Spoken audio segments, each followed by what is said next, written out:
हमारे पास भी जानकारी होगी, क्योंकि पिछले सालों के जो बहुत सारे ऐसे प्रकरण आए हैं, इन प्रकरणों में अनेक बार साथ में रहते रहते संबंध शुरू में अच्छे होते हैं, लेकिन बाद में संबंध खराब हो जाते हैं। हिंसा होती है, पुलिस केस होते हैं, कोर्ट कचहरी न्यायालय में मामले जाते हैं, अनावश्यक कई प्रकार के उत्पीड़नों का शिकार दोनों ही पक्षों को, कभी महिला और पुरुष दोनों का ही उत्पीड़न अलग अलग दिशा में होता है। और कई बार इसमें इतनी हिंसक घटनाएं होती हैं कि जिन माता पिता के बेटे या बेटियां ऐसे संबंधों में रहते हुए उनकी हत्याएं हो जाती हैं। उन माता पिता के पास पूरे जीवन भर रोने के सिवा कोई नहीं बचता है। दिल्ली का एक बहुत चर्चित केस 2022 का, श्रद्धा बालकर और आफताब साथ में रहते रहते संबंध खराब हो गए और श्रद्धा के टुकड़े टुकड़े काटकर हैवानियत से आफताब ने उसको 300 लीटर के फ्रिज में टुकड़े बना के डाल दिए और एक एक टुकड़ा करके जंगल में फेंक के आता था। और जो उसका सोशल मीडिया का अकाउंट था, उस सोशल मीडिया के अकाउंट से उसके माता पिता से लगातार कम्युनिकेशन करता था, लगातार बात करता था।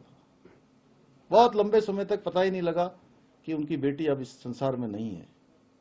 तो इसलिए हमने प्रावधान किया है कि अब कोई भी इसमें, इसीलिए हमने रजिस्ट्रेशन का प्रावधान किया, इसीलिए हमने जानकारी का प्रावधान किया, उनके माता पिता को जानकारी हो, प्रशासन के पास जानकारी हो कि कोई भी आफताब जैसा हैवान अब किसी बिटिया श्रद्धा के साथ इस प्रकार का कुकृत्य न कर पाए, इस प्रकार का अपराध न कर पाए।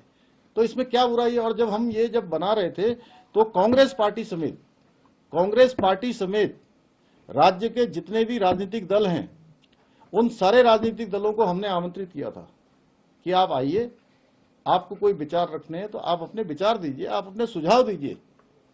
हम ये यूसीसी का ड्राफ्ट बना रहे हैं, हमारी कमेटी ने उनको आमंत्रित किया। और ये जो महिला सशक्तिकरण के लिए बनाया गया हमारा ये यूसीसी है, ये विधेयक है, इसमें उत्तराखंड की जनता ने मोहर लगाई है। ये बाबा साहब भीमराव अंबेडकर के जो उन्होंने संविधान बनाया है, उस संविधान के अनुरूप लाया गया कानून है, लाया गया विधेयक है। यानी कि कांग्रेस महिलाओं का भी विरोध करती है, महिला सशक्तिकरण से, महिलाओं की सुरक्षा से उनका कोई लेना देना नहीं है।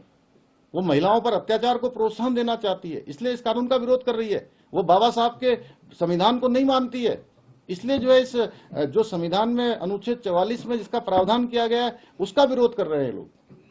इसलिए ये बात यहीं तक नहीं चलने वाली है कि आप लोग उत्तराखंड की देवतुल्य जनता को भ्रम में नहीं डाल सकते। उत्तराखंड की जनता ने हमको जो है काम करने के लिए अवसर दिया है।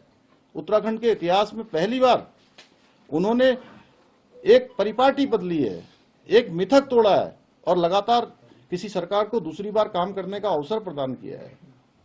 और इसमें जो हम यूसीसी लाए हैं, ये उत्तराखंड की जनता ने उस पर मैंडेट दिया है हमको। अगर मेरे से कोई पूछे कि इस यूसीसी का श्रेय किसको दिया जाता है, तो मैं कहूंगा यूसीसी का श्रेय देवभूमि उत्तराखंड की जनता को दिया जाता है, जिसने हमारे संकल्प को सिद्धि तक पहुंचाने का काम किया। अगर हमने उनके सामने संकल्प रखा था, जब हम चुनाव में जा रहे थे, तो हमने कहा कि भाई हमारा ये संकल्प है, हम सरकार में आएंगे तो सबसे पहले हम यूसीसी लागू करेंगे। तो उत्तराखंड की जनता ने इसके लिए आशीर्वाद दिया है। मैं समझता हूं कि, और इसके साथ साथ एक भ्रम और फैलाने का काम हो रहा है कि जी कोई बाहर से आकर कोई अगर शादी कर लेगा, लड़का या लड़की, तो वो उत्तराखंड का निवासी हो जाएगा, उत्तराखंड का स्थायी निवास क्या होगा, उसको मूल निवास मिल जाएगा। ये सब भ्रम है भाई। ये केवल यूसीसी के तहत जो प्रावधान किए गए हैं